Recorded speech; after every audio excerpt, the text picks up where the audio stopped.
Assalamualaikum warahmatullahi wabarakatuh.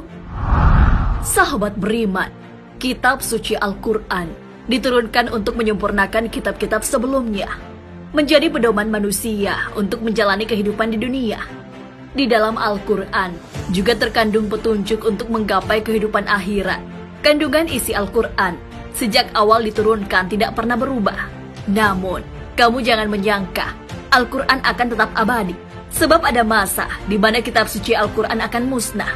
Maka izinkan saya bertanya, sudahkah kamu mempelajari Al-Quran? Sudah sejauh mana kamu menjadikan Al-Quran sebagai pedoman hidup? Apa yang akan kamu sesali jika Al-Quran musnah sebelum kamu mengamalkannya? Lalu, kapan waktu tepatnya Al-Quran dimusnahkan? Mari kita ulas. Tonton terus video ini hingga akhir agar tidak sesat. Allah Subhanahu wa Ta'ala menurunkan Al-Quran Al-Karim dari langit ke bumi. Al-Quran diturunkan melalui malaikat Jibril kepada Nabi Muhammad SAW, yang mana di dalamnya berisi firman Allah Subhanahu wa Ta'ala. Allah Subhanahu wa Ta'ala menjamin kesucian Al-Quran meski proses penurunan dari langit ke bumi melibatkan banyak pihak seperti pencetak wahyu, penghafal Al-Quran, hingga Nabi Muhammad SAW menyampaikan Al-Quran kepada kaum muslimin. Allah Subhanahu wa Ta'ala pun berjanji akan menjaga Al-Quran agar tidak satupun huruf yang berkurang atau bertambah. Keasliannya dipertanggungjawabkan sehingga tidak ada lagi keraguan di dalamnya. Untuk dijadikan Al-Quran sebagai pedoman hidup, sebagai umat Islam tentu sangat rugi jika tidak mengamalkan dan mengambil banyak pelajaran dari Al-Quran.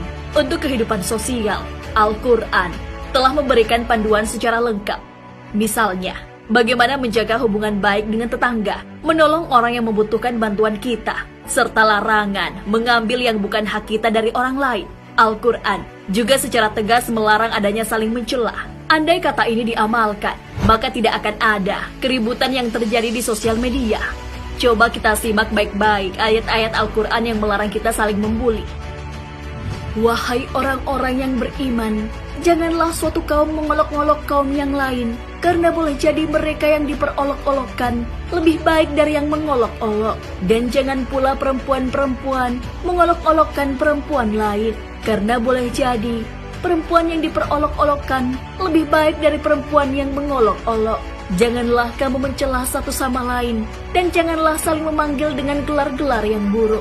Quran Surah Al-Hujurat ayat 11. Ayat tersebut seharusnya menjadi pedoman hidup kita, di mana saat ini orang-orang sangat gampang ribut dan saling mengata-ngatai di kolom komentar sosial media. Perang status dengan saling menyindir satu sama lain sebelum semuanya terlambat. Mulai saat ini, mari kita pelajari kandungan isi Al-Quran serta mengamalkannya dalam kehidupan sehari-hari kita. Sebelum datangnya masa di mana Al-Quran akan musnah, tentu kita tidak mau ada penyesalan karena tidak mengambil banyak pelajaran dari firman Allah Subhanahu wa Ta'ala melalui ayat-ayat di dalam Al-Quran, bukan? Sebelum Al-Quran musnah, awalnya Al-Quran akan hilang dari ingatan para penghafal Al-Quran.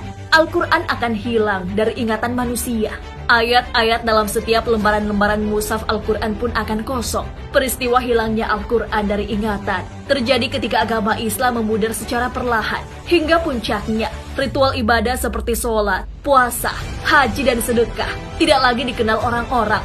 Pudarnya agama Islam ini sudah dijelaskan dalam sebuah hadis dari Hudzaifah radhiyallahu anhu, menuturkan bahwa Rasulullah SAW bersabda, Islam akan pudar secara perlahan, seperti pudarnya sulaman baju, sehingga puasa, sholat, haji, dan sedekah tidak lagi dikenal. Al-Quran juga akan diangkat dalam satu malam, sehingga tidak ada satu ayat pun tersisa di muka bumi. Orang-orang lanjut usia yang tersisa dari umat manusia akan berkata, kami mendapati orang-orang tua kami mengucapkan kalimat La ilaha illallah, maka kami pun ikut mengucapkannya. Hadis riwayat Ibnu Majah dan Hakim. Maka demikian, jika kelak setelah Al-Quran diangkat kembali ke langit, maka tidak ada lagi yang tersisa di bumi. Para penghafal Al-Quran pun akan melupakan hafalannya, sekejap hilang dalam ingatan. Sementara, ayat-ayat di dalam kitab suci Al-Quran yang penuh dengan tulisan akan kosong, tidak menyisakan satu huruf pun di dalamnya. Tidakkah kamu menyesal ketika waktu itu terjadi dengan tiba-tiba? Ada serangkaian peristiwa yang mengawali jelang musnahnya Al-Quran. Diangkatnya kembali Al-Quran benar-benar akan terjadi. Meski demikian, tidak ada keterangan yang menyebut secara pasti waktu diangkatnya kembali Al-Quran ke langit, tempat di mana Al-Quran berasal. Namun, berdasarkan keterangan beberapa riwayat dari Rasulullah SAW bahwa Al-Quran akan diangkat ke langit di malam hari dan di pagi harinya. Itulah masa di mana seluruh Al-Quran akan musnah dan menghilang di muka bumi. Meski tak diketahui seperti apa pengangkatan Al-Quran, tapi sebuah riwayat dari Ibnu Umar menjelaskan bahwa pengangkatan Al-Quran itu menimbulkan suara gemuruh yang terdengar di sekitar arsy. Suara bagikan suara kawanan lembah. Ibnu Umar radhiyallahu anhu menuturkan bahwa Rasulullah SAW bersabda, hari kiamat tidak akan terjadi sebelum Al-Quran pulang kembali ke asalnya, sehingga menimbulkan suara gemuruh di sekitar arsy seperti suara lembah. Kemudian Allah Subhanahu wa Ta'ala bertanya, ada apa denganmu? Al-Quran menjawab, darimu aku keluar dan kepadamu aku kembali. Aku dibaca tapi tidak diamalkan. Ketika itulah Al-Quran diangkat ke Allah. Hadis riwayat Dailami. Tidakkah bergetar hatimu setelah mengetahui kesaksian Al-Quran yang hanya dibaca namun tidak diamalkan? Al-Quran diturunkan sebagai petunjuk hidup kita. Namun, manusia sendiri yang mengabaikan apa-apa yang terkandung di dalam Al-Quran. Maka tunggulah saat di mana Al-Quran benar-benar akan musnah di hadapan manusia.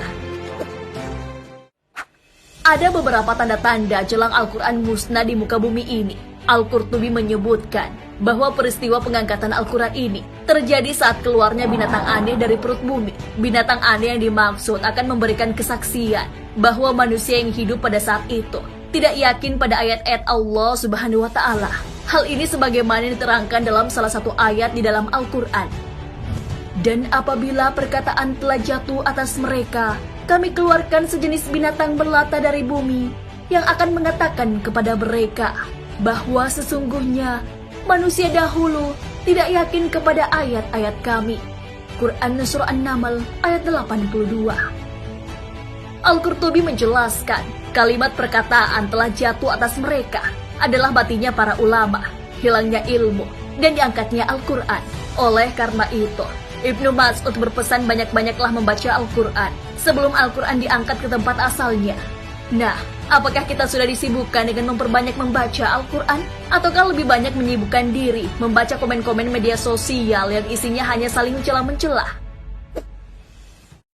Sejak awal diturunkan Al-Quran, kita diminta untuk membacanya. Sebab di hari kiamat nanti, Al-Quran akan memberikan kesaksian. Sebab, barang siapa yang membaca dan mengamalkan Al-Quran akan mendapat syafaat di hari kiamat. Anjuran membaca dan mengamalkan Al-Quran ini sudah dijelaskan dalam sebuah hadis. Rasulullah SAW bersabda, bacalah Al-Quran, karena Al-Quran akan datang pada hari kiamat nanti sebagai pemberi syafaat di hari kiamat bagi yang membacanya dengan tadabbur dan mengamalkannya. Bacalah Al-Zahrawain, dua cahaya, yaitu surah Al-Baqarah dan Al-Imran, karena keduanya datang pada hari kiamat nanti seperti dua awan atau seperti dua cahaya sinar matahari atau seperti dua ekor burung yang membentangkan sayapnya.